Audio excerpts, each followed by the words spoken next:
to LOA Today. I'm Walt Thiessen. With me today is financial advisor Jody Lynn Craven.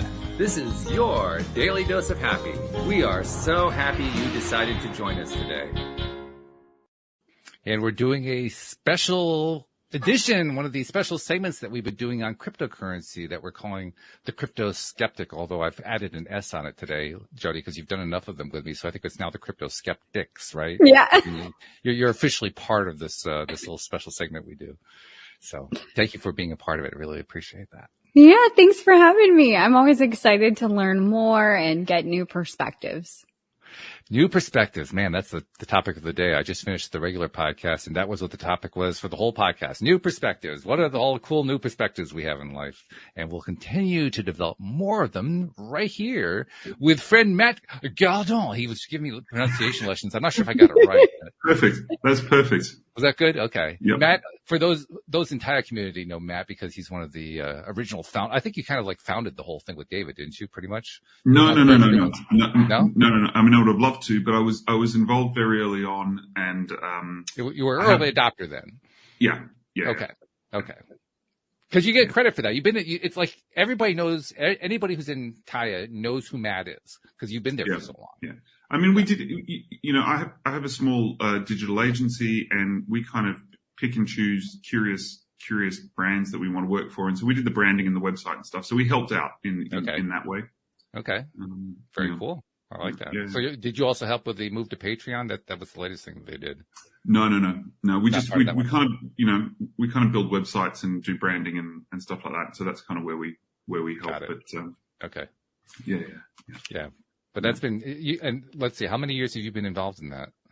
Man, like 4 at least. 4 years, yeah. Yeah. So it's been quite a journey then. It has. Yeah. The earlier episode that I did today was with Sam Page, who's also a Thai boot camp graduate. We were talking quite a bit about boot camp. Yeah. It's a fantastic framework for living your life. As you know. Oh yeah. As you know. Yeah. So. Well, in fact, we should have you back sometime to talk about the boot camp because that's a I'd love to. conversation too. Yeah. But today is all about the cryptocurrency, about Bitcoin, and you actually gave us a good formula to start. So we're going to just start with what you started about talking about before we got the show started. You made a very good point, which is that it is the ultimate form of energy. We often think about money these days, particularly in these circles, of money being energy, and cryptocurrency, it's electrical energy. There's nothing else to it, which is a great point that you were making. I like that. Yeah. It was a realization I had during a meditation, actually. And it was just like, this is the next, it's just the next, incarnation of money. And it moves in a way that is very much how energy moves.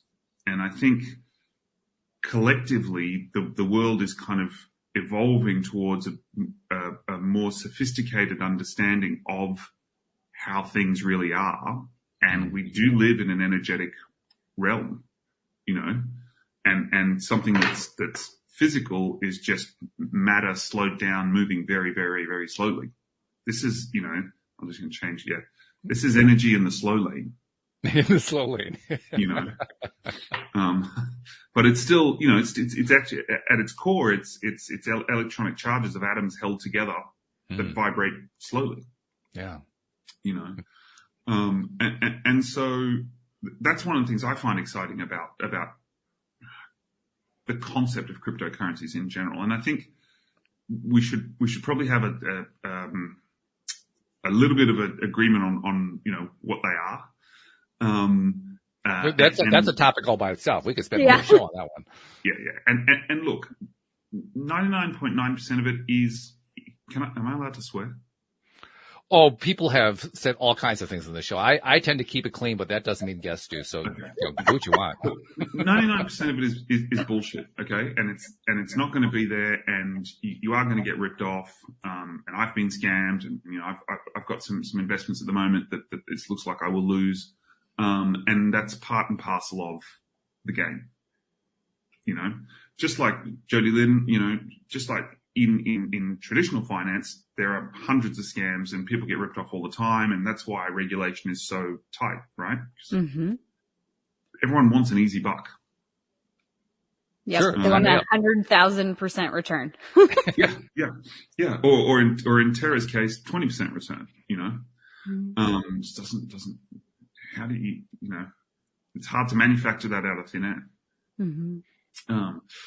And I think, so there's all that stuff, right? But the technology is groundbreaking and the application of it has some really fundamentally life-saving, uses. If you just talk about the top 10 or the ones that are really kind of invested in doing something in real life, they are providing a utility and a value that didn't exist 15 years ago, and I don't know how technical we want to get, but the way Bitcoin calculates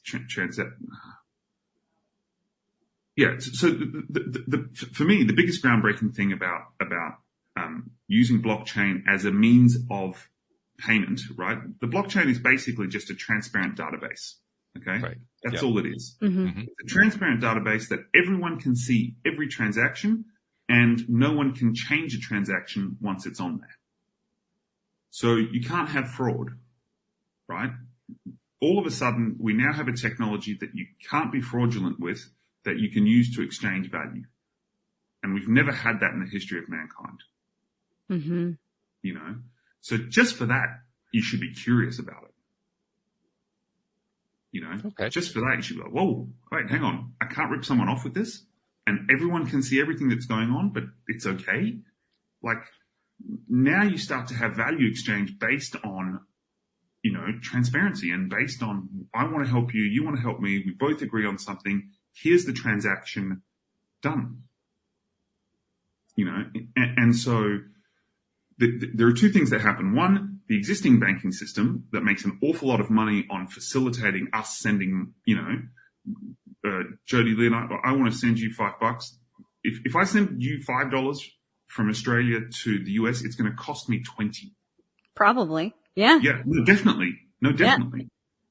That my bank will charge me 20. Your remittance bank will charge you something and it'll take 4 or 5 days. Mm-hmm. Right. And the exchange in currency and depending on what hour you did it on, how they're exchanging it today. Yeah. Exactly.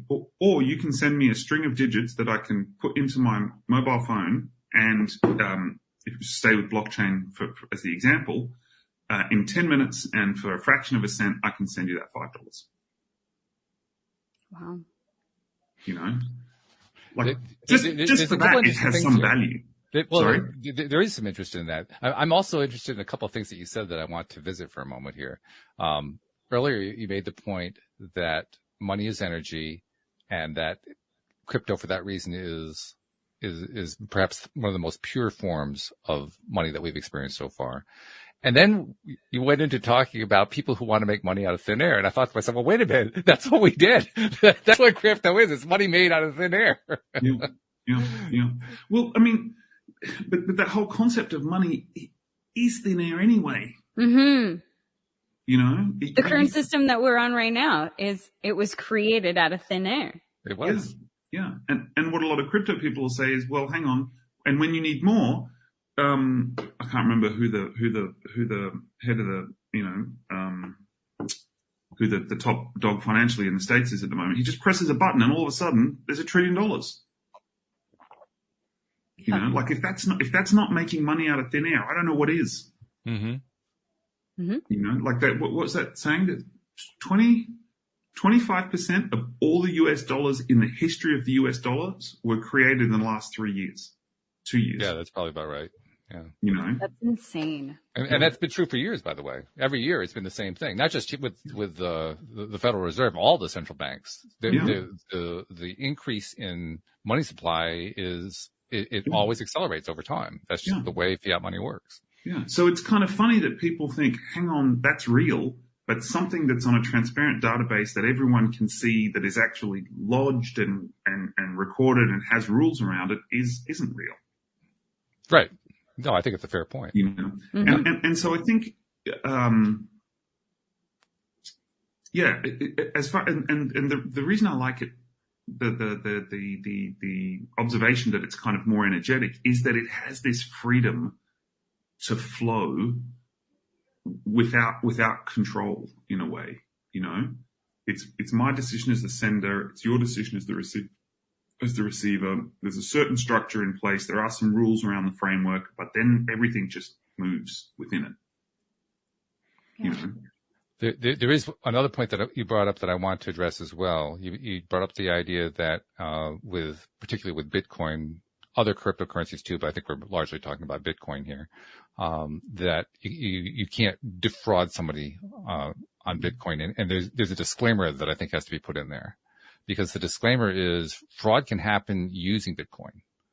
It's within the blockchain itself that the fraud can't happen. Yeah. But fraud can still happen. You can be defrauded out of Bitcoin. There are lots of ways that has happened so far. Oh, 100%. And in fact, it's easier because you don't have that structure of the banking system around it, protecting people. Yeah. You know, and you know, so again, there's kind of pros and cons, right? It's the next evolution of money, but you have to be really responsible using it. And it's very unforgiving. If I try and send you, Walt, some coins and I type the phrase in incorrectly, then it goes to somebody else, and the only way we can get it back is if that person sends it back to me.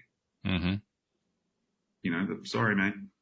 You initiated the transaction. The computer read the transaction. The network approved the transaction. The transaction is complete. Oh, but I made a mistake. Yes, you did. Which points to something that has to actually evolve over time. There has to evolve ways to make sure that we aren't burned by our own human tendencies, because humans make mistakes. I mean, that's just part of it. Nice way of saying stupidity. I wasn't actually thinking stupidity. I was thinking just we make mistakes, and sometimes mistakes are actually fortuitous. I mean, that's actually been a topic here. But literally, we do things, and we think that we just did one thing, and we actually did something else. Yeah. And look, I'm the first. I've made loads of mistakes sending transactions, and I've lost a lot of money sending transactions. It's the same thing. You're rushed. You're not focused. You get complacent with the current banking system that provides almost immediate return of funds. And it can, because it's really ultimately the banking system is just pixels on a screen. Mm-hmm. But the point being, there has to be some evolution there. I think that's actually a critical thing for Bitcoin in particular to become widely accepted. That kind of development has to happen, because I don't think people are going to have a tolerance for something that, oh, I just blew it. Oh, too bad. You just lost $1 million. You know, they're just not going to have tolerance for that. No. And I think, no, they're not. And I think eventually it will. I think eventually where it will happen is, like today, you know, we're talking in 3 different parts. I mean, Jodlyn, are you in New York as well, or? No, I'm in Canada. Yeah, see, so like we're in 3 different countries, right? Instantly talking to each other, and we're not the slightest bit concerned about how the TCP/IP packets are sending bits of data across the thing. Yeah. You know? And I think that's what will happen with cryptocurrencies in whatever they will become the form of settlement on the internet. And you know, for example, you know, in 10 years' time, we're having this show, and it's a donation-based show, and we've worked out a fee for splitting our appearances on this show, and that fee's been put into a smart contract, and everyone's agreed it. And at the end of the show, all the donations collected will automatically be distributed. That's where it's heading, you know, and that's it. And if we make a mistake on the percentages of that distribution, then they will be distributed that way, you know. Mm-hmm. But it's going to be that, and then ultimately it kind of lends itself to, well, if a computer can control value and money and stuff, isn't that the best way to have a universal basic income? You know, tie those concepts together, because I think that for many people, and I think this is probably true for me up until a few years ago, money and income are not the same thing. Yeah. And I think, I mean, Can we come back to that? Because there's one point I want to make Sure. about Bitcoin beforehand that I think is quite important. All of us have the exorbitant privilege of being able to invest Bitcoin purely speculatively and hope we make money on it. Mm-hmm. Right? And I think that's a privilege that we kind of take extremely for granted. But for a lot of people, Bitcoin is a lifeline. You know, if you're one of the, and there's a number of quite famous examples. Most recently, there was a kid leaving the Ukraine. Suddenly all the banks, you know, like Saturday morning, you're at a nightclub, your life is fine. Yeah, there's some shit on the news about, you know, Putin's going to invade. Monday morning, they're dropping bombs and you can only take $25 out of the ATM. Mm-hmm. You know, bang, that's it. Right. So it's irrelevant how much you have in your bank account. You can only take out $25. You know, and there was a kid who had managed to get some Bitcoin, managed to make an agreement with somebody in Poland, said, listen, I've got Bitcoin. I've got it on my on my USB key. If I get to you in Poland, will you give me some, you know, whatever the currency is over there? Yes, I trust you. Okay. He's walked away with, you know, life savings that no one else could. You know, Right. There's That's an interesting point. Yeah. There's the farmer in Zimbabwe whose inflation is, you know, $9,000 a year. His Right. farm is worthless because no one's going to buy it, who's been able to put something in Bitcoin because it holds its value. And he has something. Argentina, same thing. Runaway inflation. They don't want their local currency. They want something that holds its value against other things. There was a women's group in Kenya who were trying to talk about women's rights and women be able to grow a business in you know, growing a circle, business circles of women, and they upset someone in the government, so all their banking was frozen. You know, so yeah, Jody Lynn actually, you know, the Canadian truckers is an example of that. Yeah. You know, and this is where that technology suddenly becomes life-saving. Mm-hmm. Yeah, and I agree with that. I think that I don't think that cryptocurrency is ever going to go away. I don't think that's even on the drawing board. The question that I've always raised in my mind from the moment that I first heard about Bitcoin, which was right after it was created in 2008, was can it ever become a viable major currency, globally accepted? And that's where I still have doubts about. But I agree. There are so many use cases where cryptocurrency and plus crypto technology in non-currency situations is going to play really interesting roles that we can't even fathom yet because it's still in the development phase. And yeah, there's going to be a lot of cool stuff, including, you know, being able to deal with extreme situations like the ones that you dealt with. Definitely, there's value to be had there. Yeah, I mean, we're doing some work with a client at the moment who have a fantastic program that incentivizes people in Africa to take their AIDS medication. Mm-hmm. You know, and because they're using the blockchain to document and ledger that, and they reward people through a token that's based on the blockchain. One of the biggest reasons why people in Kenya don't take their AIDS medication is because they can't take the time off work. They can't afford to take the time off work to go to the doctor to get the medication. Yeah. And so what this system does is download the app, sign up with your doctor. We'll pay you to go to the doctor and take your medication. Document that you take your medication. We collect the data and we on-sell the data to government bodies. So everyone wins. I win because I get paid to take my medication. The doctor wins because his patient survives. The government wins because they have data to see on how stuff's working. And the company wins because it's making a clip from the people who can afford to pay for it. This reminds me of something. Back around 30 years ago, the internet, of course, was just barely beginning to get started, hadn't really caught on in any big way. And particularly in Africa, other developing countries as well, but many countries in Africa, one of the major problems that they had was a lack of timepieces because people didn't have watches. They didn't have clocks. So things like AIDS medications, you mentioned AIDS, you know, there's timing mechanisms. There's a regimen that you have to follow. You have to take this, and then after this period of time, you have to take that. They couldn't do it. So even if they were given the medications, they couldn't get the value out of the medications because they had no way to take a measure of time. And now we live in an era where virtually the entire planet has smartphones that has clocks built into it. Yeah. Yeah. Whoa, what a transition that's been. Yeah. And funnily enough, Africans are far more advanced with electronic payment systems than we are. Sure. But they have a lot of incentive for it. Yeah. But There are a lot of countries that are just, their central banking systems are, in some cases, not bad. In other cases, they're abhorrent. So, of course, they're looking for alternatives. But they've kind of, communication technology has arrived and they've kind of leapfrogged us in other ways. Mm-hmm. Mm-hmm. So, yeah.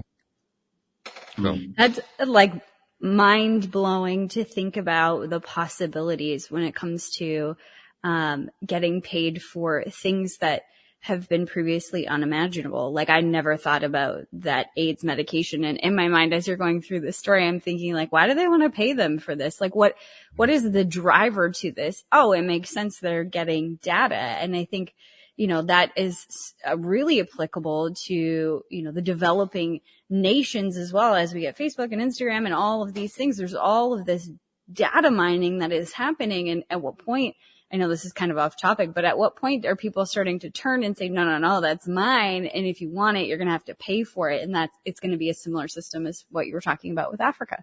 Yeah. And data you can trust, right?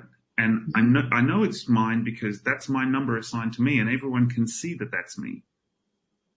Yeah. So you can't do this Cambridge Analytica stuff again where you won. It's a bad analogy, but you can't take somebody else's identity because the identity is assigned to you and every transaction is recorded and can't be changed. That raises an interesting question, and I don't know the answer to it. I'm thinking maybe you might. One of the reasons that many people are liking the idea of blockchain is just what you described. It can be a permanent, unchangeable medical record. But by the same token, people want to have privacy where medical records are concerned, and I don't know how that's being addressed. Do you know how that's being addressed? Well, yes, because what they do is they anonymize the data. So your wallet address is a string of numbers, and it's broken into. I'm not exactly sure how the cryptography works, but it's broken into two sets. There's the public key and the private key. And so, if you want to pay me something, I share my public key, and you send it to my public key. If I want to use it, I have to have the private key. Right, but so to me that doesn't actually address the issue from the way I see. I mean, I understand the idea of a public key and private key. Like you have an IT background, so I get that part. But to me, the big issue there isn't whether or not it's encrypted. The issue is who has access to the private key. Because if you're going to be working with anybody who's in healthcare, they're going to have access. They got to be able to see the data. That's the point. Yeah, you can see all the data, but you can't change or move anything with it unless you've got the private key to make a transaction. But the point is, people want their private data to be private. But can you see? So here's what I'm thinking of. Let's say you work with a health provider who's kind of an off the grid health provider. Somebody who's they're not an official doctor or something like that, and they get access to your data, and now all of a sudden they've got the data, so they're going to start spreading it around. They're going to resell it. They're going to do crazy things with it. That to me is the nightmare that many people have where computerized medical data is concerned. It isn't so much, is it in a blockchain? It's that people can trade it around and they don't have any control over it. Yes, but the concern there is you can trade around that it's my data, right? I go to see you and you know that I have Hep B, right? And I don't want my employer to know that I have Hep B. So if you have data that says, man, mid-40s has Hep B, that's kind of useless. If you have data that says Matt Gardan has Hep B, that's dangerous. Yeah. And so what the blockchain has is it separates me from the data. Yeah, but I don't buy that argument. I don't buy that argument at all because it's gotten to the point now, and this has been true for like the last 15 years or so. You just need to have one little piece of information about somebody, and you can use that to get all kinds of other information about them. So just having one little piece is all you need. It's not like it's a difficult thing these days for data miners to start piecing the puzzle together from a variety of different sources. No, 100%. Yeah. And that's why phishing is so dangerous, right? Because Absolutely. They're collecting that data that they need to identify you. Yeah.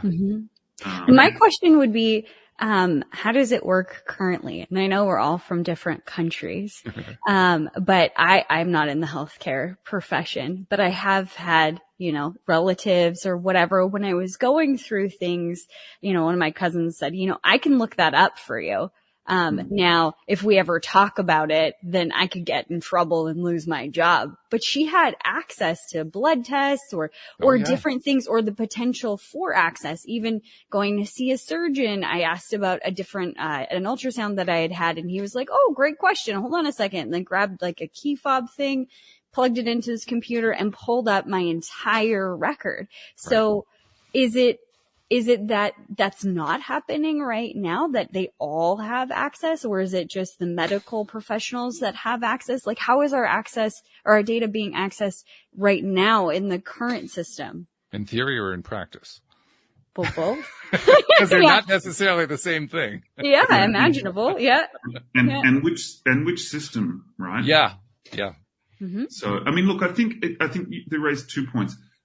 A lot of people who are designing these systems design them in a certain way that the data, again, mid-30s woman in Canada has ultrasound. That's useless. 15,000 women in their 30s in Canada have had ultrasounds in the last week. That's useful. Mm-hmm. And so what they try and do is it's called, what is it? De-anonymize it? Or decompartmentalizing? Yeah. And they kind of, it only needs to connect to you at one point, right? It only needs to connect to your name at one point, and then that data gets separated and put into the pool with everyone else. So then I become nameless. Yeah. You don't know that it's me that had the ultrasound or whatever. It's just 30-year-old woman or whatever had ultrasound, and then they pull that data and trying to extrapolate whatever they're trying to figure out. Exactly. They're looking for trends, and then the bigger the data set, the more accurate the trend. Mm-hmm. But the personalized information in that trend actually is extraneous data, right? Because they don't care that you had one. What they care is all of a sudden 1,000 people in their 30s are having them. Okay, what's going on? That's odd. Yeah. So that's one point. But the second point is the weakest link in all of this always is humans. Yes. Always. If you look at big data breaches are typically secretaries who have a password of love1234. Yeah. It's crazy stuff like that. Yeah. The virus just needs one way to get in. Once it's inside, it's game on, Exactly. Mm-hmm. Like, and like COVID, you just need to sneeze on somebody and the other person breathes it in and it's in and away you go. I think what's ultimately happening is something that very few people are willing to accept yet. And I'm one of them. And that is accepting the idea that privacy really is gone. Oh, it was, yeah. But isn't it already gone? It's been gone for a while. Yeah. I mean, you'd know this, Jody, that I remember saying this stat. I heard about this stat like in the last century. Credit card companies, and I think it was in like 98 or 99 with 80%, no, it was in 99 and with 98% accuracy, 2 years out could predict a divorce. Yeah, sure. Wow. Yeah. Chocolates, hotel rooms, flowers, lingerie. Well, you're going to make it easy. Yep. Yeah. But isn't that exactly what they're doing? Like what Meta is doing right now when it comes to like the algorithm for Facebook and Instagram, not necessarily predicting divorce, but they're capturing so much of your data. There was one story that I heard of this lady who requested all of her data back from Amazon, and they sent her audio files from her light bulb. Yeah. Like light bulb. From her smart light bulb. And I used to think those things were really cool, like the hey Alexa, turn on the lights. I thought all of those things were really cool. And then I started to hear stories about that. And it's not that I'm doing anything illegal or immoral that I don't want anybody to see. It's that there is a way higher chance or probability of being manipulated when someone has that much data on you, they can control how you feel or the way that you're seeing a situation, or potentially control. I mean, you still have your own sovereign belief systems and the ability to choose. But I think society has a problem with that right now, thinking constructively or whatever, being conscious about what they're thinking and the actions, and tying all of that together is something that we're not really taught in this environment today a whole lot. And is more important than ever, right? Yes. We've been dumbed down into sound bites, and I'm forever having arguments with my kids. This happened. Where did you hear that? TikTok. Okay, TikTok is bullshit. That's not the news. You can't say something's real because you saw it on TikTok. It's not. Yes, it is, Daddy. I saw it on TikTok. It's it makes me apocalyptic. Mm-hmm. It's like, either one. Somebody says I'm real. It doesn't real. Even the news. Except for this show. This show is real. Yes, this show is real. I hope so. I try to make it real, but you never know. Yeah. Yeah, even the news. I mean, go back and look at news segments from the 70s and the 60s. It was tough questions presenting both sides of an argument and letting viewers draw their own conclusion. Yes. And yet, I'll point out, I'm going to play devil's advocate on this one. And yet, despite that fact, most people, after watching those news programs, had very little understanding of what was actually going on. Yeah. Yeah. And the same today.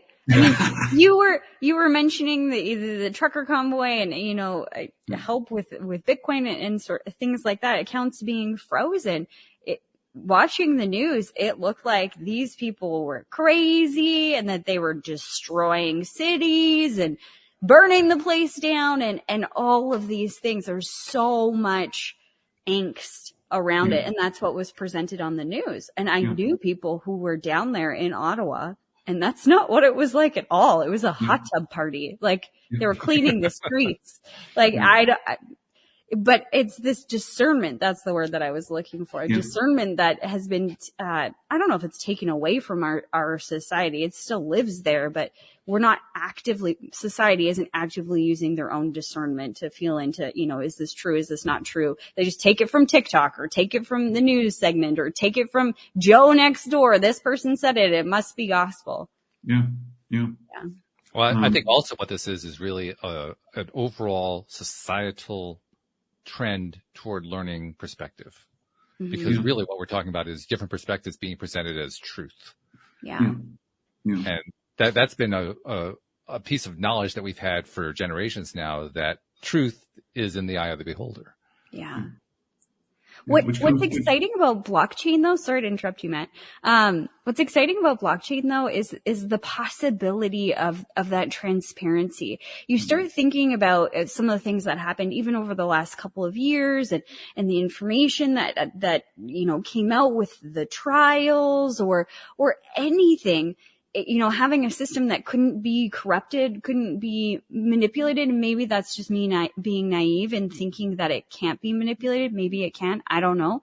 But if I could have it all my way, having a system that cannot be manipulated and it's just the cold, hard facts, think about how much, stress or, I don't know, misinformation, how less of it we would have because we have the actual data and we can make our own decision from there. Yeah.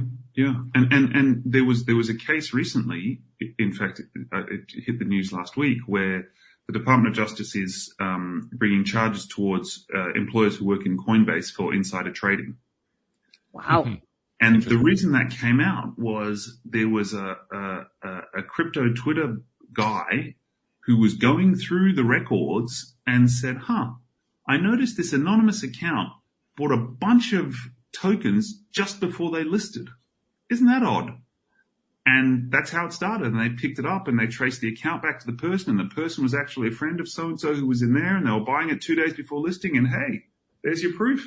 And we don't even need to argue about whether it's proof because it can't be changed. And how interesting the anonymous account wasn't so anonymous.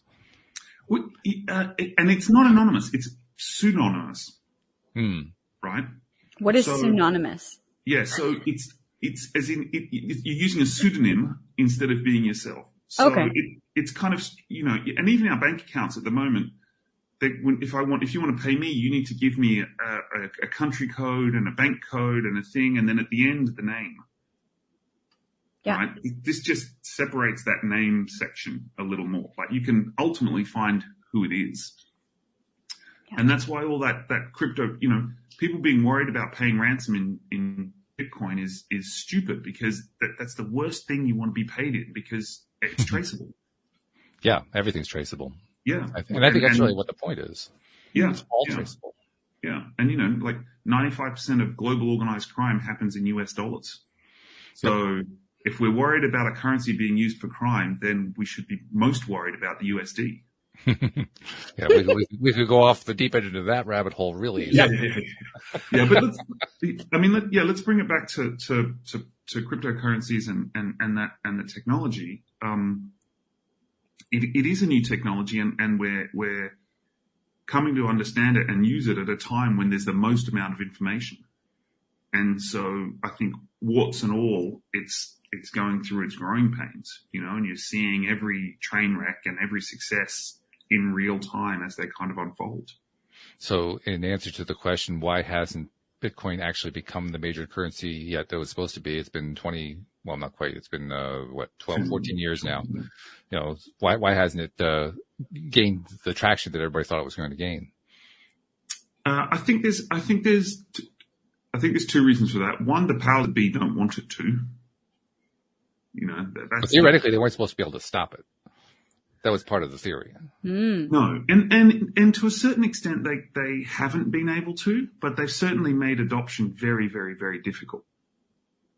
I think it was Panama was about to be the second country in Latin America to adopt Bitcoin as a legal tender, and the IMF was like, no. Like the second you do that, we're pulling all our funding, and you're screwed. Argentina, same thing. The IMF swoops in and goes, listen, we're only giving you this $45 billion bailout, which isn't going to help if you remove this piece of legislation from the legislation that you're about to pass. So, you've got this big global bully beating up the nerd, basically. Mm-hmm. And every time the group of nerds get together and say, this would be a much better way to let's all pool our lunch money, and then no one can steal it because everyone can see where it's going. And the guy comes in and goes, start again. So I think that's the main thing. Also, it's kind of the narrative around it has evolved to have different purposes. And I think it's kind of more seen as a store of value now than a transaction. Well, that was the assumption. I'm not so sure it's actually seen as a store of value. The reason I say that is it's transactional pricing compared to other currencies has been wildly all over the place. Yeah. And look, but I think we'll come to that bit. And part of the reason it's tanked at the moment is generally everything's tanked. And B, you had lots of big hedge funders who were enjoying they were bringing all their technology from a regulated market to an unregulated market and just going to town. And so now, as it swings up, it also swings down, and they can see it swinging down, and they get out. They're just taking profits, basically. Well, I would say right now Bitcoin is priced and has been for the last couple of years as if it were already a global currency, as if we're already a major currency, and it's not. And that's setting up all kinds of opportunities. It's easy to blame a hedge fund because they're big and they got lots of money behind them and a lot of power behind them. Yeah. But I have to say, well, wait a minute. If it weren't for the fact that Bitcoin has not caught on, they would have a hard time doing what they're doing right now. Exactly. The only reason they're able to pull it off is because it's not a major global currency, which is exactly what's supposed to happen in a marketplace. If the marketplace, if the intention in the marketplace was for Bitcoin to become a major currency and people bought into it as if it were, and then it's not actually a major global currency, well, it's going to get punished. That's the way a marketplace works. It's supposed to work that way. Yeah. And look, I think there's two reasons on that. One is the adoption curve is still very much in its infancy, and there is a technological hurdle to usage. Right? You need to, today, I need to download an app. I need to cut and paste your code in. I need to have a reasonably high degree of, technical proficiency to send money. Mm-hmm. Whereas the banking system has removed most of that for us, where, my mom until a couple of years ago could pay for something with her credit card, right? Just to tap, and there you go. So I think blockchain technology will grow and the banking industry's had hundreds of thousands, it's had definitely hundreds of years to develop to that level, right? So 10 years into using little gold blocks instead of fruit didn't have global adoption, right? And then it went, what was it? Fruit to seashells to gold to notes. No one wanted notes at the beginning. So what's that paper? I'm going to keep my gold. Yeah, but gold is heavy and it's hard to transact and you can't move it around and it's hard to put in a ledger. This money thing, you just put in your pocket and walk away. We went from that to digital to now trustless, and we're still in that transition phase of this is the next evolution of value exchange. And we need, it's going to change the world for 1,000 years and you want it to be done in 10? Yeah, I think you're making the point for me. You're validating the point that I was making, which is it's not a storehouse of value. A storehouse of value actually retains its value. It's actually trustworthy in a way. Everybody accepts it as being that. Everybody kind of adopts it. We're not anywhere near that with Bitcoin yet. So I actually disagree with the idea that Bitcoin's a storehouse of value. It is theoretical. I could be devil's advocate on this one. Okay. What is truly a storehouse of value? People will lean towards gold and silver, but we know that those markets have been suppressed. And there's documentaries about, gangsters. I'll call them gangsters, drug runner, I don't know, the mafia, whatever, taking, cash, millions and millions of dollars USD to these poor countries that have mines, exchanging for gold, and then bringing it and flooding it into the US market, which is obviously going to have an impact on price. So what, in relation to what is a true storehouse of value, do we have one? I don't think we do. No. And which comes back to the point of, narrative is so important in store of value, which comes back to this is the purest form of money as energy, and energy flows where attention goes, right? So once we land on a narrative that collectively everyone agrees in, value will go up. Did the technology change? No, our belief of it changed. Our shared belief, our shared narrative changed, and we all agreed, actually, seashells are really cool. That's where it's at. but ultimately, seashells or gold bars or bananas or cryptocurrency, it's the same thing, right? We just agreed. We just have this belief, a shared common belief that it has value.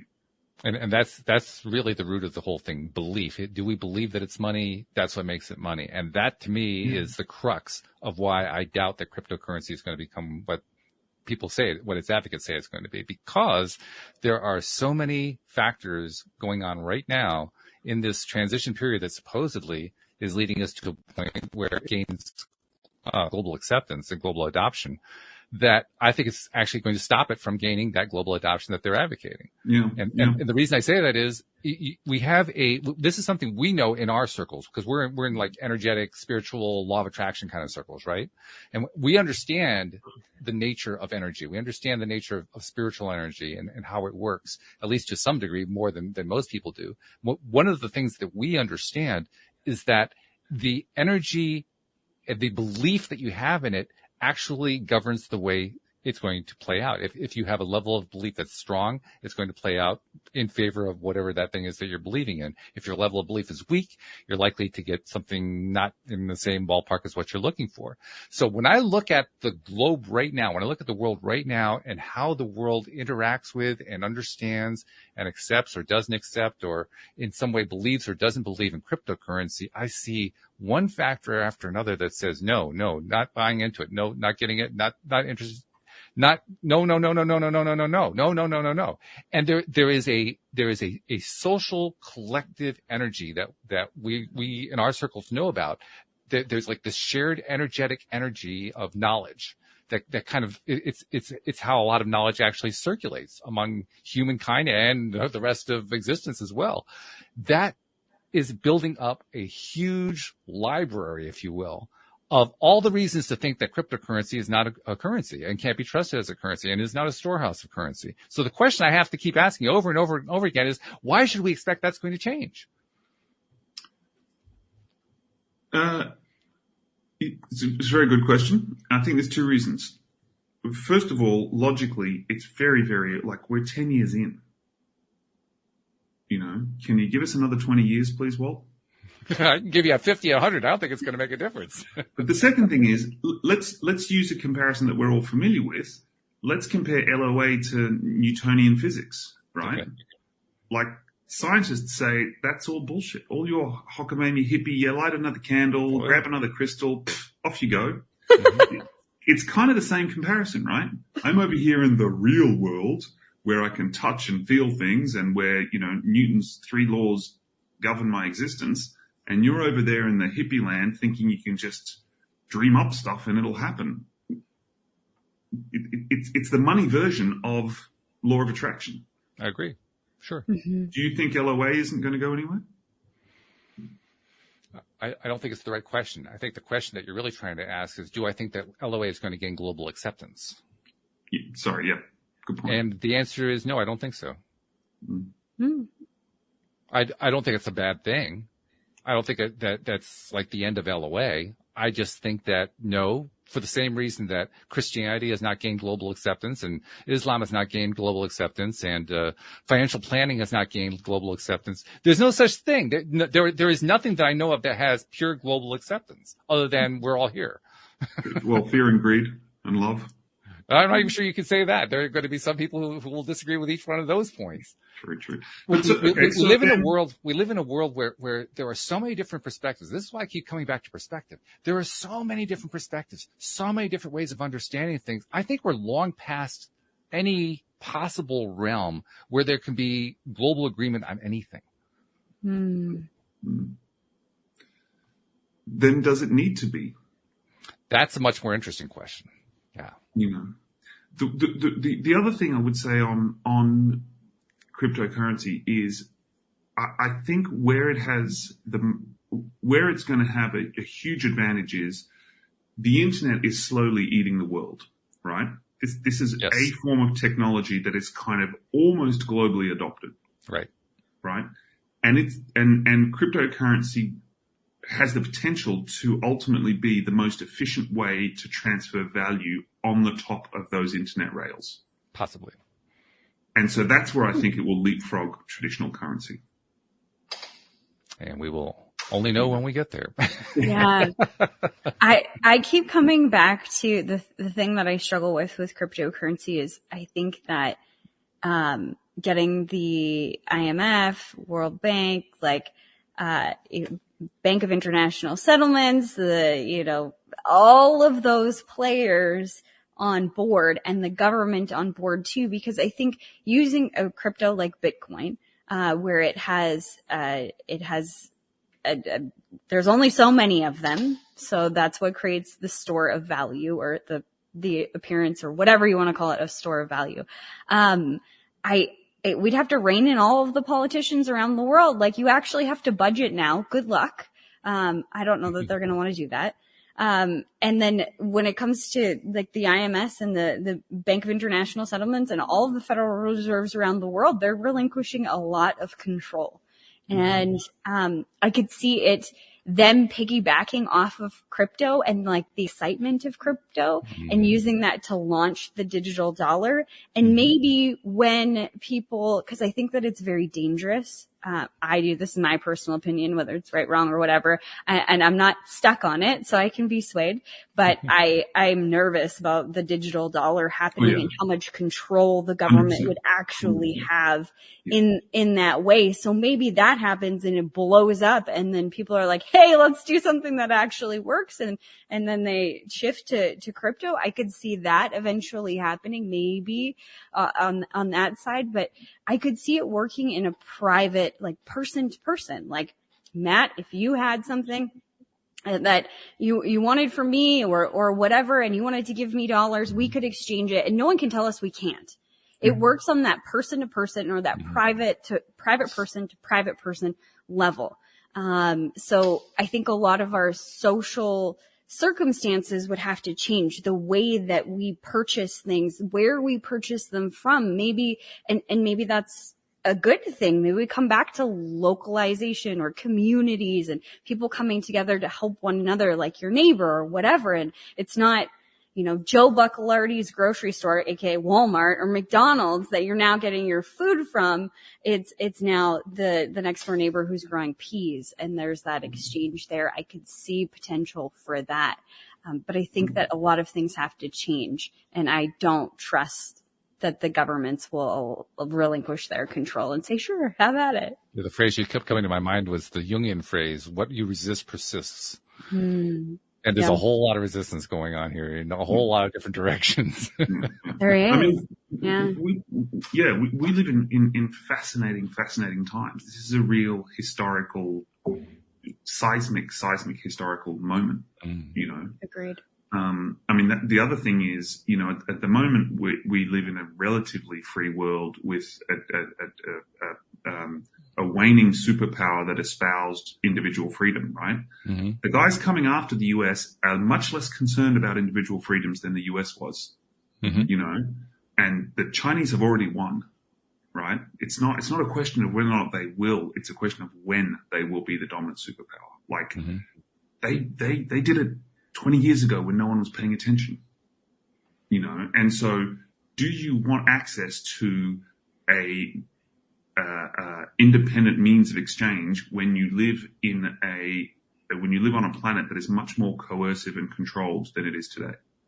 It's a great point, because ultimately I think what happens is in any of these scenarios that we're painting here, and that's what we're really doing, we're painting scenarios, is we're also asking ourselves, how does the population respond? Or how do segments of the population respond? And there's going to be a wide range of responses, but some of them are going to be inclusive of some form of cryptocurrency.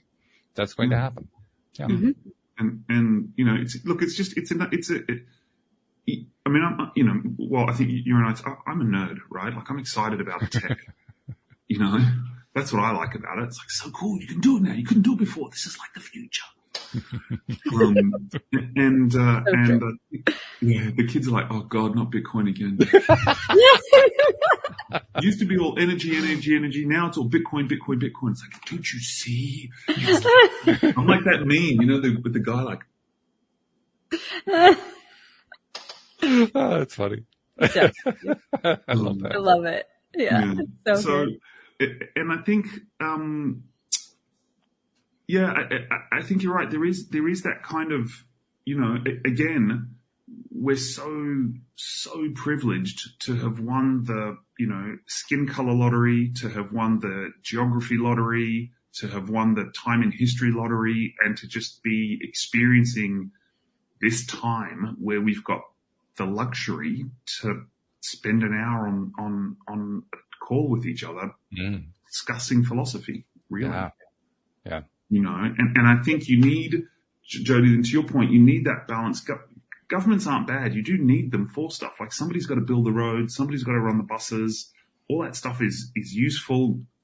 I've got European heritage, very strong socialist tradition in my country, and it's there's huge benefits to that.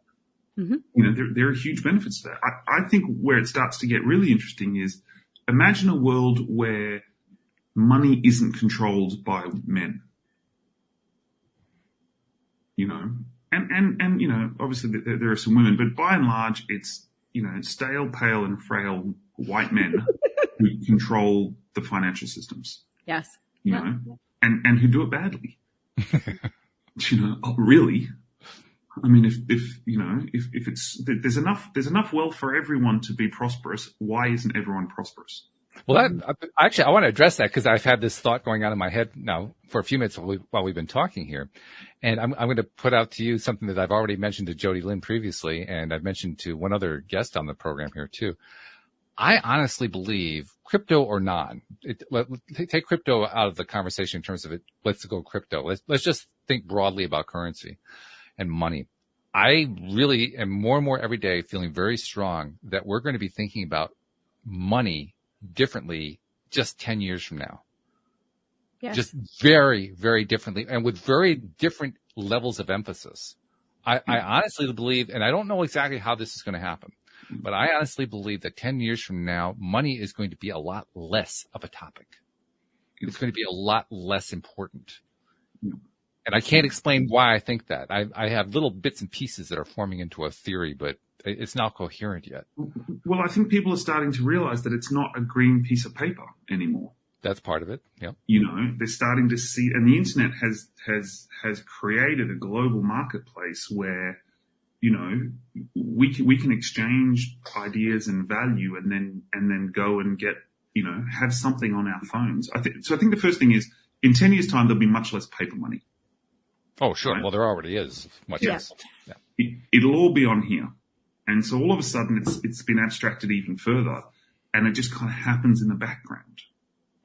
Mm-hmm. You know, and that's why I think like a universal basic income or a universal wage would be fantastic. And I was having a discussion with somebody about this recently. And it's like, I don't think it should cover all your needs. I think it should cover your basic, right? You shouldn't have to worry about rent anymore. You shouldn't have to worry about nutritious food, and you shouldn't have to worry about transport. Those three things are now covered by the universal basic wage. And if all you want to do is sit at home on the floor and have, you know, enough nutritious food to be healthy and to get around, you can do that. I'll take that a step further. I'm not really concerned about whether or not you're limited to, well, your rent, your food, your clothing are going to be covered. I don't think that kind of limit is important. And the reason I don't think it's important is that it's basically tying into the old scarcity/fear argument.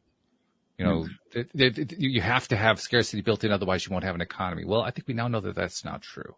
Mm-hmm. Yeah, no, but sorry. All I'm saying is, I think the value of a universal basic income to lift people out of poverty. There are people who work 3 jobs a day just to have a roof over their heads. Well, whether or not it's done through a piece of legislation, I even have doubts about that.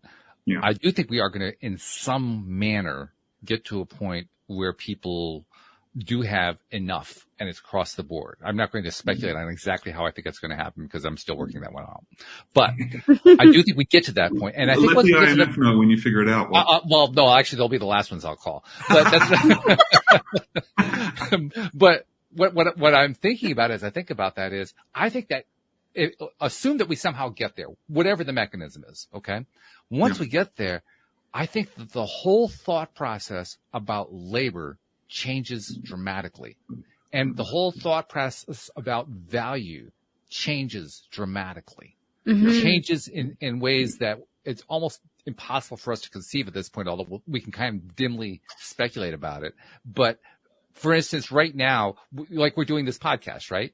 Now, I make like a little tiny bit of money on certain things that I do with it, but this is not a moneymaker for me. You guys aren't making anything directly off of it, but we're providing value here. This value actually starts to become a different kind of value. Maybe that's not really the right way of saying it. It's thought of differently and it's valued differently. Mm-hmm. And it's just one little example of a whole range of things that are considered valuable today, but don't necessarily have a price tag attached to them, that going into this new future land that we're in, all of a sudden has a whole new level of value to it and an expendable value. Yeah. Wouldn't it be cool if it was really easy to send some value for this? Yeah. Hey, I'm liking that. Bing, bing, bing. Yeah. What if likes were worth 3 cents? You know? Or whatever. It doesn't matter what the amount is. Yeah. I think you really hit the nail on the head. Is we're coming to the end of the industrial age. Yes, exactly. You know, and the industrial age was, again, aristocracy in London, get poor people in factories. If I can get 9 hours worth of labor out of them in 8, that's great. Yeah. You know, because I got 1 hour for free. Mm-hmm. And is it Seth Godin who talked about the creative revolution? Yes. Now we're coming into the creative age where, you know, your value is what can you uniquely put forth to the world. And that's such a huge shift for our society, because when you ask the average person to just take a breath and feel into what is valuable in terms of work, most people's definition is like bloody hands, hard work, grinding it out, doing something physical typically, but there's doing. Whereas the creative, sure, with your mind, you might be, you know, creating a lovely book or writing something down, or I don't know, new whatever it is, it doesn't matter, but it's a different almost muscle. And our society hasn't valued that creativity in that same way as bloody hands, working, grinding. So I think there's going to be that huge shift there. But there's a lot of ways that this could happen too. You start thinking about technology, you know, just gas and electricity or something like that. You know, like Nikola Tesla had amazing technology for free energy. Now I haven't researched it, so don't shoot the messenger. I've just seen a couple different things, but you know, how many years ago was that? Imagine what we could do if we started putting our brains towards being creative and creating a free energy solution. And maybe it's not something like basic income, but maybe it's something that like now your energy is no cost to you because now we have this new creative solution, and your gas is no cost to you. And it's hard for people to actually imagine those things, but the future has a lot of possibilities in front of us. Yeah. By the way, solar panels are based on Tesla's ideas. That's where they originated. Just so. There you go. Yeah. Which, sorry? Tesla's ideas led directly to the solar panel. Wow. I didn't know that. Yeah. Well, yeah. Yeah, there's a genius that should have won. Well, he did. He's winning. He's winning today. Yeah. Yeah, true. I mean, it's ongoing, right? The other thing that occurs to me too is I think numbers are going to be a lot less important. And by numbers, I mean, how popular is something? Right now, social media in particular is all about popularity. Most people, if they're starting a business, they're worried about how popular can I be because that's going to drive my business. You know, I think that once we have this shift taking place, and I think it is taking place, all of a sudden popularity becomes unimportant. No, not completely unimportant, but a lot less important than it is right now. Let's put it that way. Well, you just all of a sudden now tribalism is not limited by location. Yes.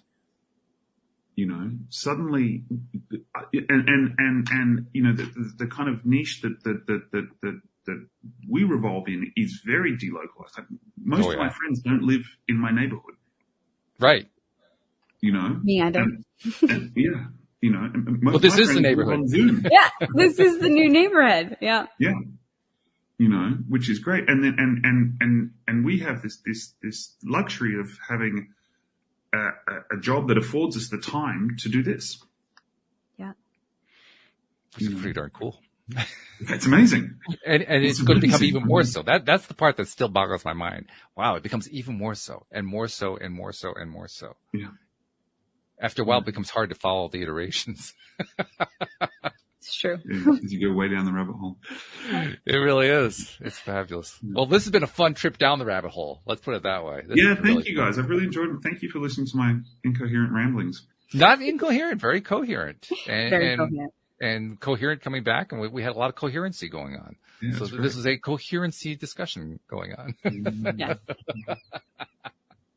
I love it. No, seriously, Matt, thanks for coming onto the show and sharing with us. It was a pleasure. It was a pleasure. I hope to be able to. I hope to be invited back.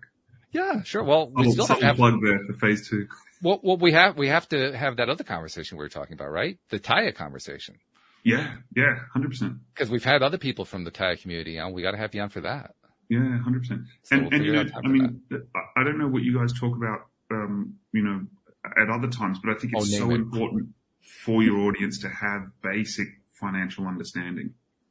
You know, as much as we talk about the future and as much as we talk about everything that's going to change today, you need to be able to balance your checkbook, and a lot of people can't. You know, and one of the biggest problems is this free access to debt. You know, and people not realizing how ensnaring and enslaving bad debt can be. So, yeah. Well, that's right. That's right up Jody's alley because she's a coach on financials. I mean, I don't know. Do you ever talk about balancing checkbooks, Jody? We never really talked about that part of it, but in my brokerage business, yes, it's all about the budget and where we get the money from and what they're doing and how can we rearrange some things and then the products that they need to support that transition. On the coaching side, it's more the energetic side of how you feel when you're spending that money, what the money is going to, how you have created the perception in your mind that I don't have enough, and then how that is actually impacting the reality that you're creating and how to shift away from that. That's an interesting balance too, because you're having to deal with both worlds, really. Yes. It is an interesting day when I have brokerage business and coaching in the same day because it's a different muscle completely. I use a lot of things towards one as I do the other. But it's definitely a different sense, like frame of mind. I'm kind of like all business and numbers and like put the glasses on, get my calculator out because I'm awful at math. So, but you just want to hear that from your financial advisor. Yeah, I'm so great. awful at math. I'm really good at a spreadsheet. That's all that matters. But you must see some similarities between successful businesses have people who have a successful mindset. Mm-hmm. You know, you can be, yeah. And then, and abysmal businesses are people who have hectic mindsets or this mindset of lack, right? Yes. If only I had another client. If only I could sell more of this. If only. And successful people are like, okay, how are we going to do this? You know? Yeah. Let's figure out how we get that extra client or, you know, thinking about the possibilities of it. Yeah. Even for individuals and families, you know, the mindset matters. I always tell this story, Matt, that, you know, in my brokerage business, what led me to coaching was I would free up $1,000 a month for families. And it wasn't once, it was multiple times. Build a plan, sign all the documents, dot the I's, cross the T's, everything for them to be in a wildly different position in a year or two from now and then go back and they were in a worse position.